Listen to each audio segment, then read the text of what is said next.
Bien, bonjour à tous. Je vais vous faire une petite vidéo tuto afin de vous montrer comment est-ce que j'ai pu lester mes roues sur mon CRX-18.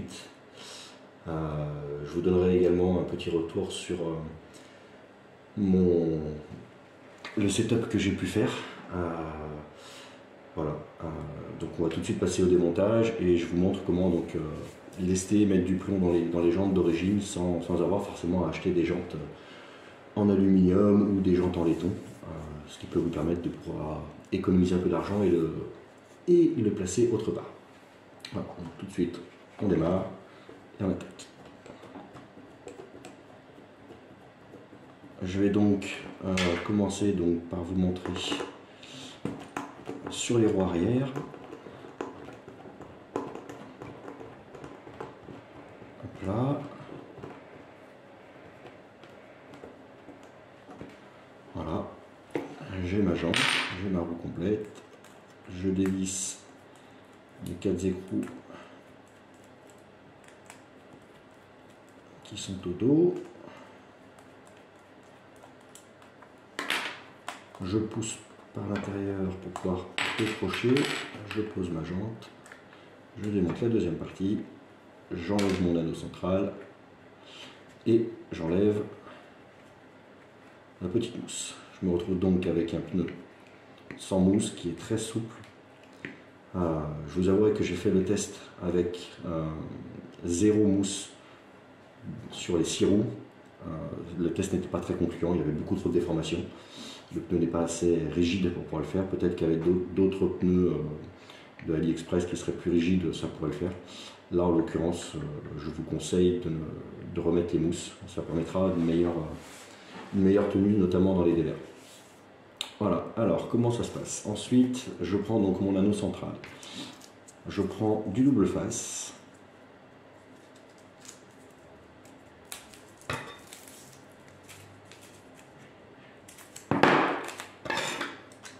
Je découpe la largeur de ma jante. Je le positionne et je fais le tour. Hop. Hop. Voilà, donc ici on peut voir que j'ai mis mon double face qui est prêt donc à venir recevoir ceci, qui est une bande de plomb sur laquelle je suis venu coller aussi double face.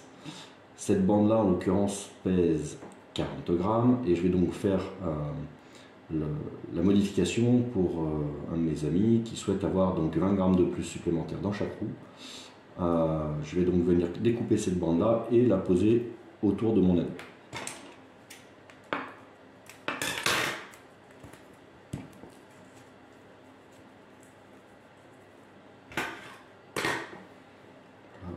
Hop.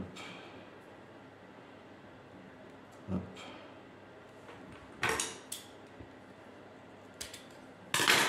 Voilà. J'ai mes deux morceaux, donc ça me fait bien 20 grammes supplémentaires. J'enlève mon double face et je viens poser ma bande tout autour de ma jante en prenant soin de bien appuyer de façon à pouvoir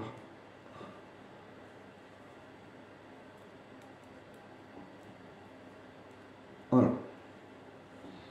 Donc là j'ai rajouté 20 grammes sur ma roue. Je vous avouerai que c'est pas la meilleure des configurations parce que on peut voir ici qu'il y aura plus de poids sur cette partie là de la roue que sur celle-ci. Donc moi ce que je vous conseille c'est plutôt de terminer sur un deuxième demi-tour. Donc on va le faire.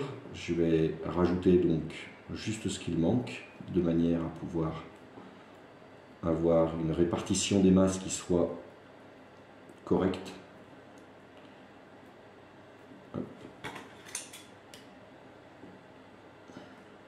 Après ça pose pas énormément de soucis, on est sur des véhicules qui sont lents. Voilà, et le poids est négligeable sur le mouvement de la rotation. Voilà, donc là ici on peut bien voir que j'ai bien du plomb rajouté tout autour et de manière équilibrée. Ensuite vient l'étape suivante qui consiste à rajouter un bout de scotch.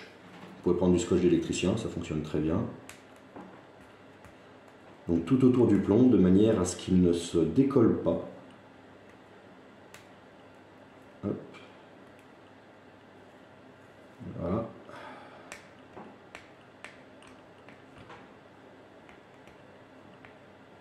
J'arrive pas à l'attraper. Voilà, on y est. Je vais donc découper une bande. Hop là.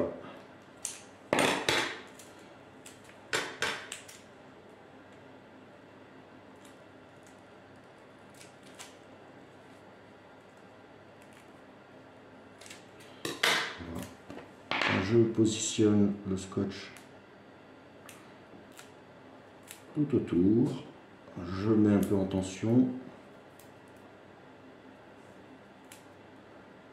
voilà. Voilà. Et donc là on se retrouve donc avec notre bague qui est bien maintenue, tout le poids qu'on a voulu rajouter. Voilà. Ensuite, c'est l'étape finale, il suffit tout simplement de remettre notre bague à l'intérieur de notre roue, de remonter la jante et de remonter le tout sur le véhicule. Alors, ce que je vais vous confier maintenant, c'est mon retour d'expérience. Mon retour d'expérience est le suivant. J'ai commencé donc par enlever les mousses dans les 6 roues. Le véhicule était complètement instable. Il y avait beaucoup de mal à pouvoir prendre des dévers, la déformation était vraiment trop importante. La deuxième étape a été donc de rajouter 40 grammes dans les 2 roues de devant. Et d'enlever toujours la mousse, et de laisser la mousse toujours derrière, de garder toujours les roues de derrière sans mousse. Le véhicule s'est mis à passer beaucoup mieux, de manière vraiment plus spectaculaire et à se mettre à grimper un peu de partout. Néanmoins, on avait un souci, c'est que dès qu'on voulait prendre une descente, le véhicule était déséquilibré. On a donc essayé de rajouter encore du poids derrière. J'ai passé donc 40 grammes dans les 4 roues qui sont derrière. Le véhicule n'arrivait plus à grimper nulle part. On a donc enlevé le poids dans les roues, dans les axes, dans l'essieu arrière, le dernier, au bout, et on a mis 0 mousse dans cet essieu-là. 80 grammes sur devant, 80 grammes sur l'essieu du milieu, 0 mousse à l'arrière. J'étais pas complètement satisfait de cette solution parce que je trouvais qu'il y avait effectivement trop de déformation dans l'essieu arrière. J'ai donc remis les mousses dans l'essieu arrière et j'ai refait des tests aujourd'hui et c'est parfait. Étant donné que quand on monte, on se retrouve avec tout le poids qui vient sur les roues arrière ici, les mousses sont suffisamment molles pour pouvoir absorber la déformation mais être suffisamment rigides sur les dévers. Donc je pense que j'ai trouvé en tout cas le setup qui me convient. Je précise bien qu'il n'y a pas de mousse donc à l'intérieur des roues de devant et des roues du milieu. Il n'y a que la bague que j'ai rajoutée. Et comme cette bague elle est plus épaisse, ça me permet d'avoir quand même une certaine tenue dans les dévers comme vous pouvez le voir ici. Le pneu se déforme mais pas dans l'extrême, ce qui nous permet quand même d'avoir une certaine tenue. Voilà, donc c'est tout pour aujourd'hui, j'espère que ça vous aura aidé. Maintenant je vais remonter et préparer les 2 jantes pour mon collègue. A bientôt j'espère.